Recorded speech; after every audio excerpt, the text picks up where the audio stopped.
مدنیت و شارستانی کوهاتی باجار آمد دیتیه لوه در پنج مورخوا ریچا خواهشتیه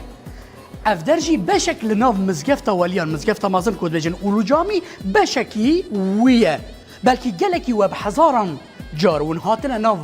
اولو جامیه مزگفت مازن لیو مدرسه مسعودیه ندیتیه کو یکمین مدرسه باجار آمده لی هری تشتا بالکشی او کو محرابا یت مدرسه مسعودیه میماری آمده دا گلک نشانه کی دیارده کی بر بچاوه اون ببینید که اف محرابه کیش گوره و ها بازالت قرج داغی باجار آمده هاتیه چکرن لی گوره کی نزی متر و نیف اوها دگره تماشوان هیجا ورن الویالی جی بدون نشانه و او جی دگره هر دو کلن گورین و محراب جی دگرن